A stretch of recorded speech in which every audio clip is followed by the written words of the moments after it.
everyone, my name is John, your host, and today I have a special guest joining in for the podcast.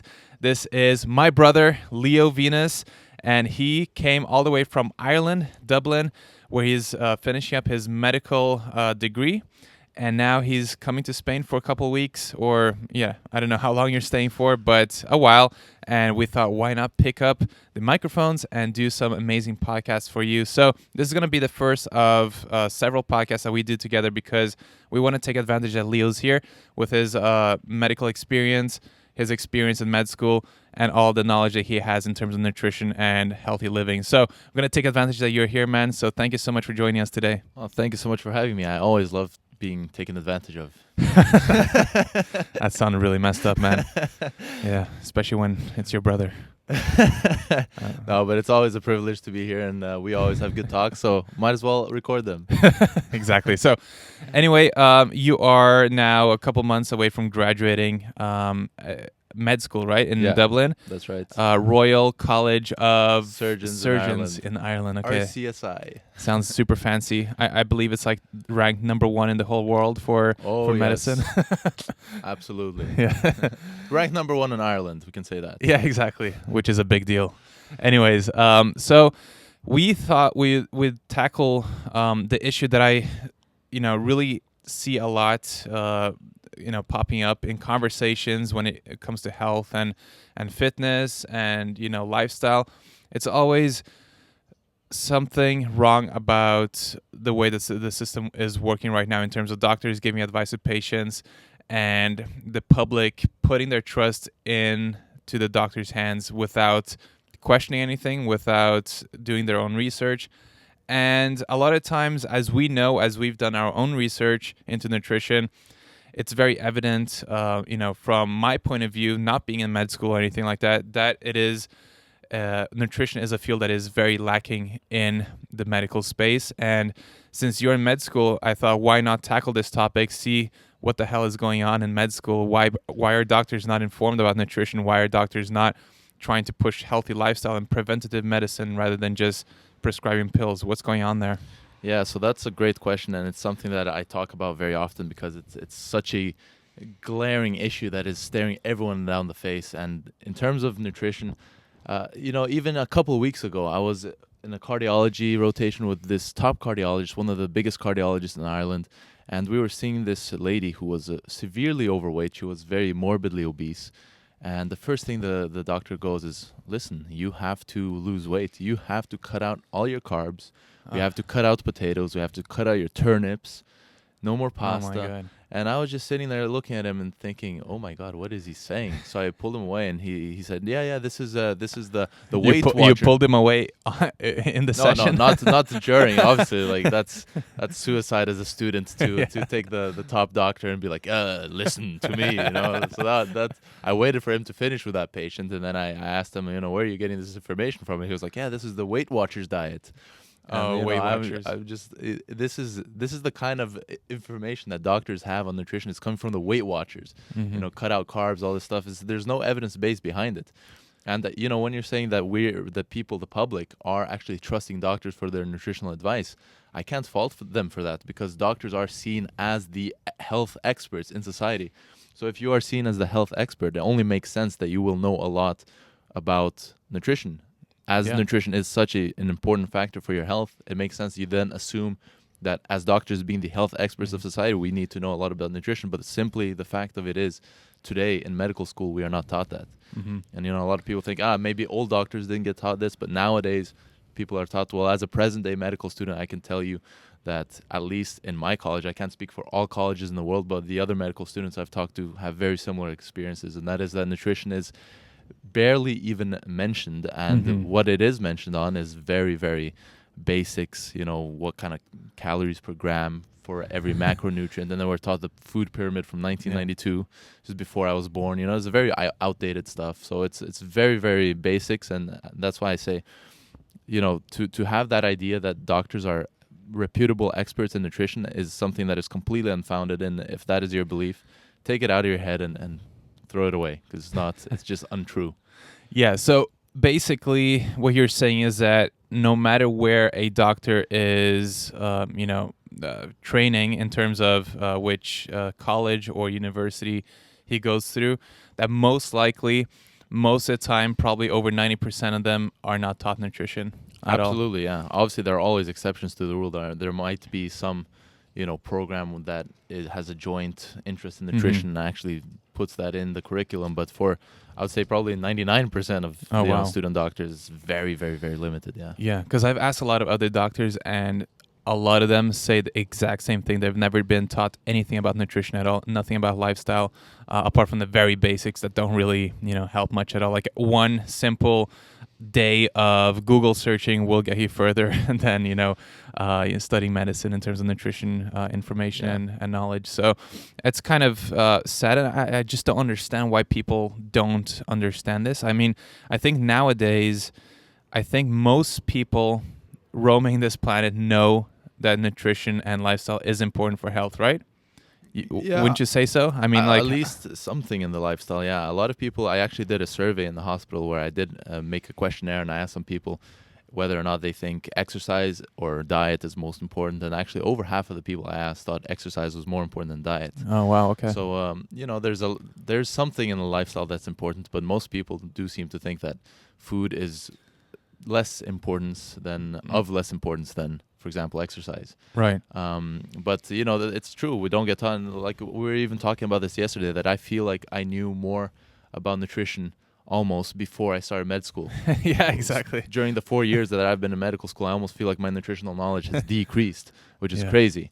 So that's the thing. Doctors are very good at what they're taught, but we're just not taught nutrition. We're taught procedures. We're taught medications. We're taught how to recognize diseases and get the relevant information out of patients, how to examine them, how to properly investigate them. But nutrition and lifestyle and prevention is not a thing.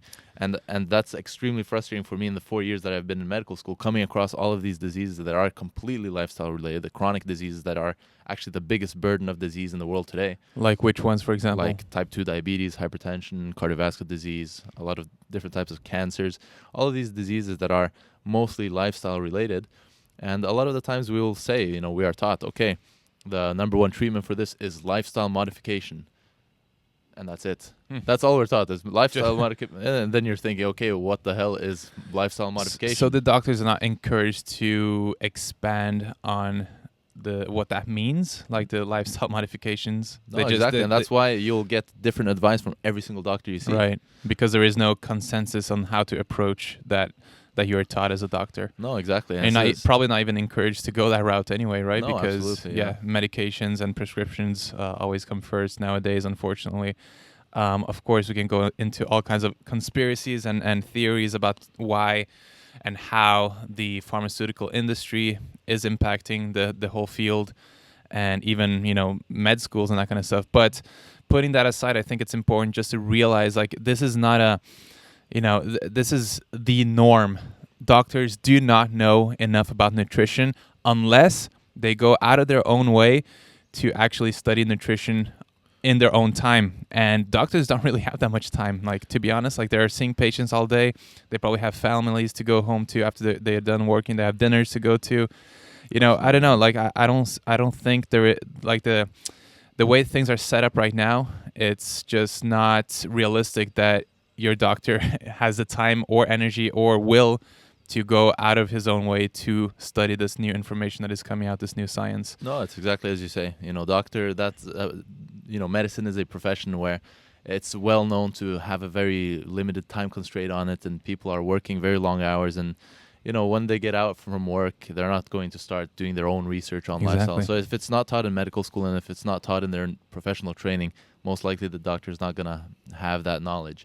And of course, this is not to say that no doctor doesn't, that you should discredit all doctors. You should not listen to any doctor when it comes to nutrition. There are a few doctors that actually do go out of their way and get a lifestyle medicine course or actually do the research on their own time. There are doctors like that. But as a general rule, it is better to come from the side of caution and skepticism when it comes to nutritional advice from doctors. Absolutely no doubt about it. And by the way, it's not 50-50, as in like 50% of doctors have taken some extra course in nutrition. I'm probably I'm guessing more like 90, 95, 99% there too, unfortunately. Absolutely, yeah. And all the questions that you guys think that you hear from people on the streets about veganism or about lifestyle or about exercise, about prevention and stuff like that, you'll actually hear a lot of the similar stuff. I've heard from not only my medical student colleagues, my classmates, but also from professional doctors who work in the hospitals. I've heard, well, how can you get enough protein if you don't eat meat? I've heard carbs make you fat. I've heard, And these are licensed professional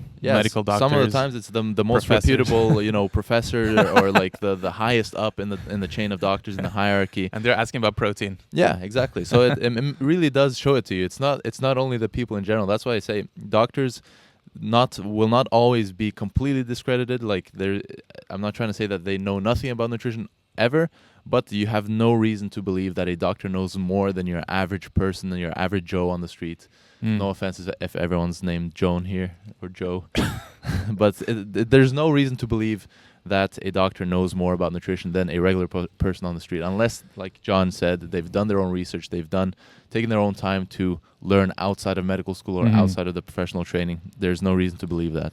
And also, even if you do ask your doctor if he's had any, extra training in nutrition or, that kind of stuff, preventative medicine, a lot of times the thing that I've noticed since, going vegan and, being very in tune with my own body and studying a lot of health and nutrition information online is that every time I go to a doctor, they tell me things that are completely nonsense, as if they have so much confidence when they're telling me something. They seem like they know exactly that what they're saying is 100% correct. And last time I was at the doctor's, actually, here in Spain, I went to a older gentleman. Maybe he was like in his 60s or something, and he was asking me if I had I was taking any vitamins and supplements and that kind of stuff, and I was saying the only supplement that I take is protein powder once in a while, and I take vitamin B12. And he recommended me, because I actually went in because of a few, I don't know how you say, like I have these Lumps on the... like small lumps on my head and that kind of stuff under my skin, which it's just like it's basically fats accumulating like under the skin lipoma or something. Yeah, pretty much. Which is, I don't have cancer, guys. Don't worry about that. I'm okay. But I just wanted to make sure that it wasn't anything more serious. And it's been a while since I went to the doctor. But anyway, what he said is like, oh, maybe you should, try leaving the B12. Don't supplement with B12. Just see how that works for you. I was just like, oh, okay. Well, I'm on a plant-based diet, so I don't eat meat and animal products. And that is why I supplement with B12, because, I need the B12 because I don't eat animals. And he was like, oh, no. I mean, like, don't worry, man. Like, B12, the best source of B12 is oatmeal and other grains. And also, if you eat a little bit of seaweed, you can also get your B12 levels right up. So just eat your grains, man, and you'll be fine. That's the number one source of B12 on the planet. And he said it with so much confidence and so much authority, and his face, he said it with so much confidence that I was almost believing what he was saying. I was like, whoa, no way, man. Oatmeal has B12. Like, wow. I almost believed him. That's crazy. But I didn't, of course. I'm just saying this to illustrate the point that doctors, they try. A lot of times, I'm not saying every doctor is like this, but a lot of times it seems like doctors, want to show off this confidence and this level of authority that makes no one even want to question them. Yeah, and it's true. I've seen this so much, and I'm so happy you're bringing up this point, because it's such a huge problem in medicine. Medicine is actually one of the fields where there's a lot of ego involved. Like doctors, and you want to look good in front of your peers, you want to look good in front of your patients, you want to seem like you're this body of knowledge that it cannot be challenged. You have to know everything. Obviously, that is completely unrealistic. As a scientist, that this is one of the bases of science, is that there is a lot of things we don't know, and there are a lot of things that will change as new science comes in. But I've experienced that so much, and I've even had... There's a classic story I always tell. As a classmate of mine, a fellow medical student who once came up to me, and we were talking about the relationship between fiber and meat and colorectal cancer. And I was explaining how the lack of fiber in one's diet makes the transit go much slower through your large intestines, and it gives more time for toxins such as heme iron to actually do damage to the bowel wall, and talking about how the carcinogens have been proven through the World Health Organization, all this kind of stuff. And as I was explaining all of this to him, he looks at me and he's like, And by the end of this rant that I give on all the mechanisms and the process behind, meat and heme iron and all this kind of stuff, increasing the chance and the low fiber diet and the increased transit time, increasing your risk of colorectal cancer, he just looks at me and he says, "But wait, I don't understand. You said low fiber. But meat is full of fiber. It is pure muscle fiber." And this is someone he was serious, right? He wasn't trying to do a joke. Exactly. I was looking at him like this has to be a joke, but no. It was 100% serious. No hint of a smile.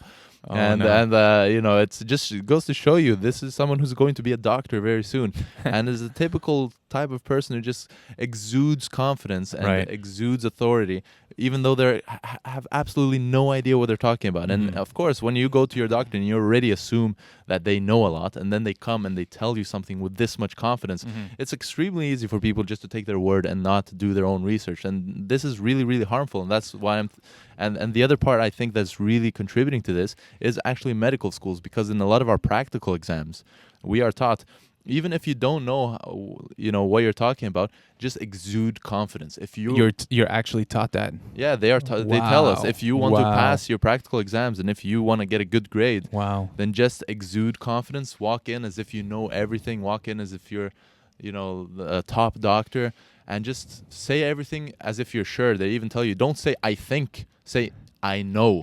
Don't say "I think we would do an X-ray of the chest, or I'll do a CT scan of the head without contrast." No. You say "I will do a CT scan with no contrast, and I will do this, and this is how it is." Don't ever show any signs of doubt. But that is completely unscientific, and I think this is a culture, again, a tradition within the medical field, which is completely detrimental, and we should get away from this. It seems to be a strong culture behind, this practice and being a doctor. And there's this stigma, there's this lifestyle you have to keep up of, being a smart, intelligent guy who has all the answers and, is absolutely all-knowing and is superior in some way. I don't know. It just seems like the actual principles of science itself is kind of lost when it comes to doctors, because like you say, there's a lot of ego involved in medicine and doctors. But when you look at the definition of science and how you're supposed to approach it, ego is like the one thing that you don't want to have involved in your practice. And it's so funny because actually before I went to medical school, I did a bachelor's degree in bioengineering. And to be honest with you, the people that I did my bachelor's degree in bioengineering felt to me like more of a scientist than the people that I was actually very surprised. A lot of the people who are in medical school and who are becoming doctors now, they're graduating with me this year. A lot of them seem extremely unscientific in their way of thinking, their mindsets, and just how they live their lives. Completely unscientific, very ego-driven, very emotional people, and not very logical, actually, which is very surprising to me, because doctors are viewed, as you said, as these knowing scientists who know so much, and yet some of these people seem to live completely irrational lives, and that was a big surprise to me. Wow. Yeah. I mean, what would you say are the three things or the couple of things that have taken you the most by surprise? You just mentioned one, but what are a few more things that you were really shocked about when it comes to health and nutrition in med school? Yeah, so I guess number one is how little nutrition. Going in, I was kind of excited. I was thinking, I'm looking forward to actually asking these professors what they think about veganism and what they think about diet and prevention and all this kind of stuff. Before we go any further, you've been vegan now for almost 7 years, right? A little over 6 years. Yeah, 6 years. Okay, so you started medical school when you're already a vegan, just so people know. Yeah, exactly. Yeah, I was 2 years in. Yeah, by that time. Yeah. Yeah, go for it. Okay, Carry on. Yeah, and then so basically nutrition was one of the big things, obviously. And then number two, one of the also really, really big surprises was this whole thing that a lot of doctors actually do things that they know are bad for them. So there's a lot of student doctors who are in really bad shape, who eat very unhealthily, who smoke, believe it or not. There are, I have classmates who smoke. That that to me was like crazy. It's like we're taught all of the increased risks of cardiovascular disease, of cancer, and all of these different diseases, and how bad it is for you. And then people are still doing it, and how how how much they drink, how okay they are actually with doing it. I feel like I'm just talking so bad about doctors in general, but how okay they are with drugs as in medications, but Right. even recreational drugs. And this is for the people who are viewed as the health experts and the Mm-hmm. authority on health in general in society, this is a group of people who actually tend not to have their health in control or their health in check. Which, again, I'm talking in general. There are definitely very healthy doctors out there. There are Mm-hmm. definitely doctors who really have their life in a really good order. But I was surprised at the quantity of people who were the exact opposite. Yeah. So that was a really, really big thing that hit me for Right. sure. And they're not eating anything different than the average person. They're No, just eating exactly. A sausage lot of rolls and and a lot of yeah. chips and Right. Coca-Cola and Yeah. all of these stuff. Yeah, yeah. Yeah. So that was one of the big things. And then I guess the third thing is this whole ego, irrational, emotional Right. thinking, and the hierarchy and the traditional. As a scientific field, I always view science, scientific knowledge, scientific thinking, and traditional knowledge and traditional thinking as two quite opposing views. They're quite antagonistic. But then when I came into medicine, I found that a lot of it is very traditional. A lot of it is Mhm. very, hierarchical and cultural and very historic. Yeah. And this was quite a contrast to what I had believing coming in. Right. The image I'd preformed in my mind. Mhm. So that was also Because you're believing that it would be how it's supposed to be. yeah, exactly. I believe that would be very scientific, Of very course. progressive, that people would, Yeah. be very willing to change very quickly according to the science Mhm. and to change their opinions on things. But Yeah. Of course not. No, I it's mean, very, very, very flawed traditional. humans studying like it doesn't matter what you study, and if you're a person who thinks in a very emotional way, or you're a person who tends to be very biased, it's not going to change just because you start studying medicine and that kind of stuff. I think Yeah. it's that is why I think it's wrong to look to doctors for all the answers, right? And I think from this podcast, a lot of people are probably shaking their heads at home, thinking, "Oh wow, like where on earth do I get my help from now? Like if all the doctors are so uneducated about nutrition and lifestyle and preventative medicine, how the hell will I, be able to find any help to, boost my health or to reverse, whatever it is, type 2 diabetes or cardiovascular disease? Where can people find help to do this? Because, a lot of people, need this help. A lot of people are willing and open to doing this, but they're just not enough doctors in enough places to make it happen to people. So what is the solution moving forward? Do you think it has to be a really strong shift in the medical schooling system, or does it have to be a rise in independent doctors that focus on preventive medicine and just having them pop up all over the world? Like, what do you think will get us in the right, what is the actual thing that will help us move in the direction that we have to be in terms of having enough people to give these sick people help? What do you think we have to do? Yeah, so that's, I guess, the golden question, right? I wish I knew exactly how to do it, but to be honest, I think it could be a combination of things. It could be, obviously, definitely the medical education has to change and has to prioritize more lifestyle and prevention and nutrition, especially seeing as 70 to 80% of the disease burden in most Western countries is lifestyle related chronic disease. And why do you think that hasn't happened yet? Basically industry. This is not a big conspiracy theory. It's just the industry is where the money is coming from. Doctors need the money is what makes the industry run. It's what makes the medical schools run. And obviously what is so you're saying that medical schools are, for example, sponsored, or there are different programs that the pharma industry can assist with, or have you looked into how that relationship works, or not really, just like in general that there is some involvement, but to the extent or you don't know to what extent exactly? No, it's difficult to know exactly to what extent, but it probably varies from place to place. Exactly, yeah, and there has been more and more stringent laws trying to control the influence of the pharmaceutical industry. I mean, not so long ago, doctors would be paid to go on trips, on vacation trips to nice exotic islands with pharmaceutical companies where they would just have fun for a week and then go on some lectures for an hour a day or something, and then just have fun the rest of the time. And that doesn't exist anymore? No, so that's in most countries illegal now. But even today, in hospitals, I will sometimes go to a lunch where it's a farm rep. So what they do is they're not allowed to give you direct gifts, and they're not allowed to give you direct payments like they were before, because that's so obvious. But they still do come to the hospitals and they buy everyone lunch. And it still feels a bit strange, in my opinion, to sit there and get free food so that somebody can stand there and pitch their drug and their medication to you and say why you should use this and why this is, and you're sitting there eating their food. So it's still. Have you been to one of those pitches before? Yeah.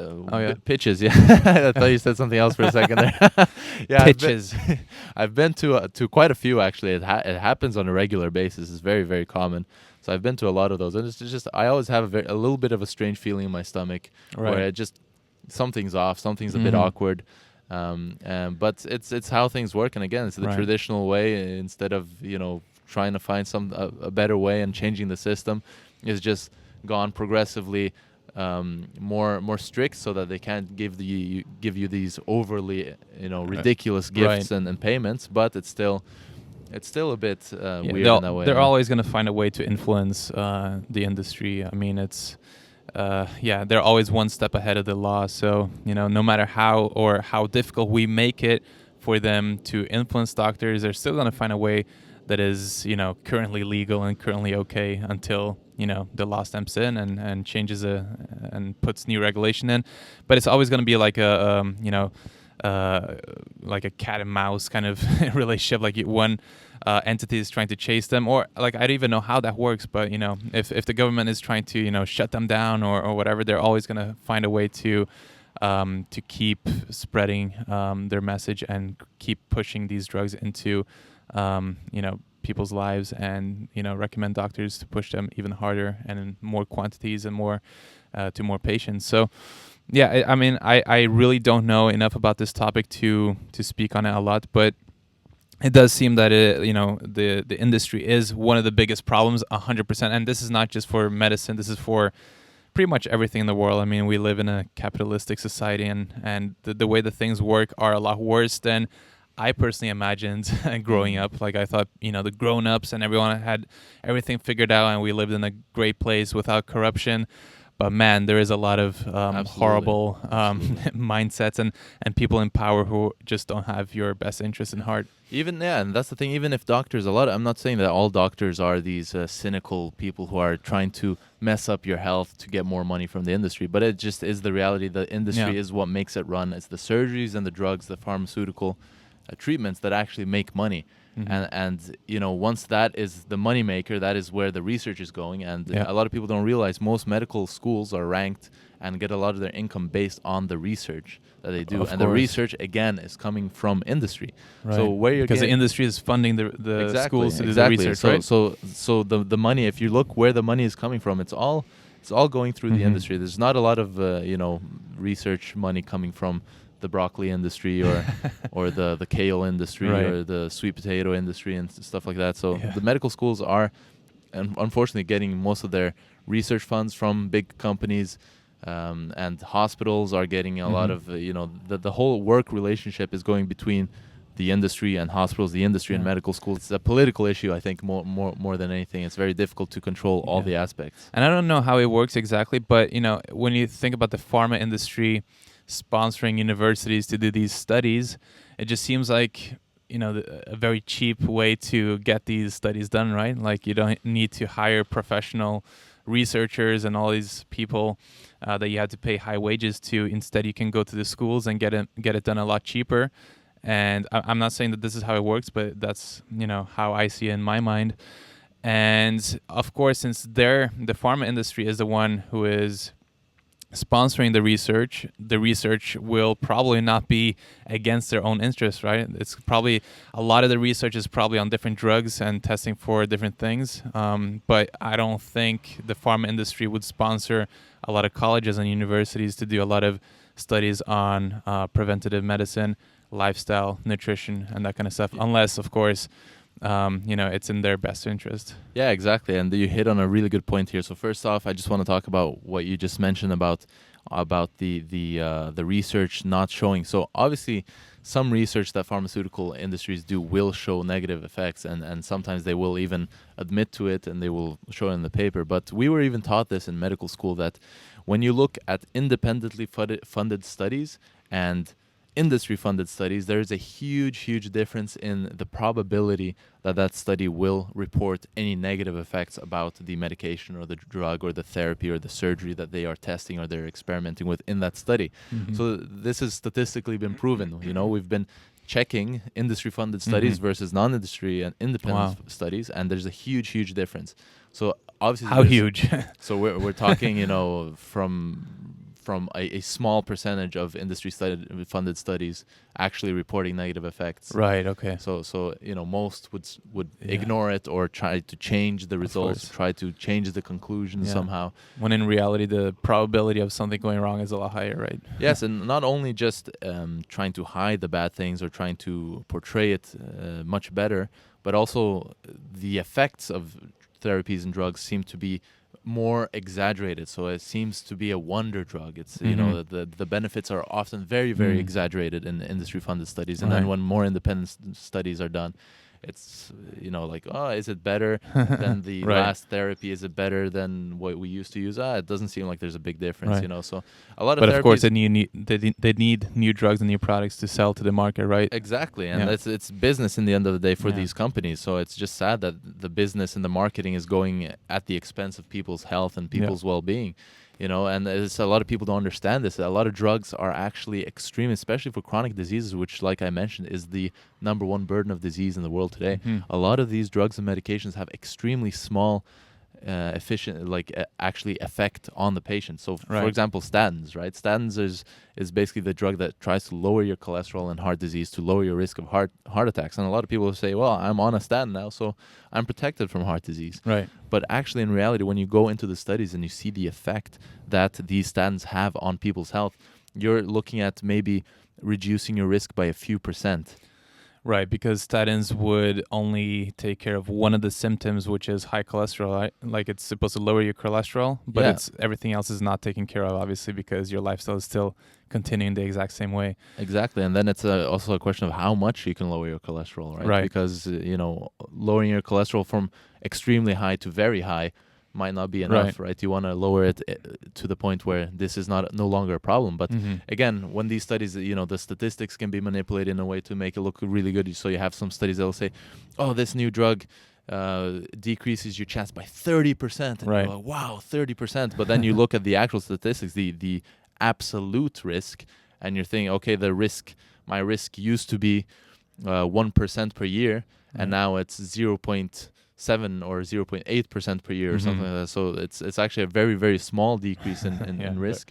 But when you're comparing relatively, it sounds like, oh yeah, it's 30% is a huge thing. So people who are on statins still get their heart attacks, and they still have heart disease, Right. and they're not protected at all. They're just at a slightly lower risk of getting a heart attack or getting a stroke. Right. But people do believe that the effect of these drugs is huge, and that once you're on these medications, you're safe. But it's not the case. It's a wonderful way to sell more products and get more clients, and or get more people and patients under the knife in surgeries and that kind of stuff. It's, when you look at it from a money standpoint, it just makes so much sense what's going on right now. But then yeah, exactly. And also, even if you look at doctors, I mean, the number one killer of cardiologists, of heart doctors, is heart attacks and heart Right. disease. So obviously they don't even necessarily know how they're going to treat themselves, and they don't know how to get their health in order. They must know that there is a possibility or something like that. I mean, I just can't believe that people, in the medical field would just, ignore this evidence that is coming up, or maybe they're not even exposed to the evidence about, lifestyle nutrition. I don't know, but it just seems so crazy to me that a doctor can go 30, 40 years practicing and eating like shit and smoking cigarettes and, not changing and not seeing the new research. I just don't know how that happens. It's mind-boggling for sure. But again, I think it comes down to industry, because again, the biggest publishers like the Lancet, the New England Journal of Medicine, they're publishing the big studies, and this is all very expensive, very industry funded. Right. There's a lot of money going in there, so it's very difficult. For example, with cardiologists, I've talked to a lot of cardiologists and talked to them about the interventional trials of Dr. Caldwell Esselstyn, who actually did an intervention where he took people who had severe cardiovascular disease and had previous myocardial infarctions and strokes, and put them on a whole foods plant-based diet, and had a completely halt of cardiovascular disease in almost every single person he had go on the plant-based diet. Right. Whereas the people who didn't had about, I think it was 2/3 chance of getting an adverse effect like a heart attack or a stroke. Whereas the people who actually changed their diet in addition to their standard therapy actually had something like a 0.6% chance of getting a heart attack or a stroke or something like that. And this is, it's the magnitude, the scale that we're talking about is so huge that you almost never hear of something this powerful. Right. And yet all the cardiologists I've talked to, nobody's even heard of this evidence. Yeah, it's really crazy. Well, I think this is a good time to wrap it up because we've been going on for a while, and when we have time to do several more episodes so we can cover different topics in more depth, in more detail. So if you guys have any suggestions of what you want to listen to next while Leo's here, please leave your suggestions. Well, if you're watching on YouTube, leave the comment in the comment section. And if you're listening in on iTunes, you can send me an email to john@johnvenus.com and leave a suggestion over there as well. Alternatively, you can also follow me on Instagram, which is also @johnvenus, and send me a DM, or you can even comment on one of my recent pictures with a suggestion, and we'll take it into consideration and answer it in a upcoming episode. So thank you so much. Leave a like, subscribe, leave a rating if you're listening on iTunes. I really appreciate the support. Really glad that you guys are liking the episodes and the podcast. So thanks, and we'll see you very soon. Peace out.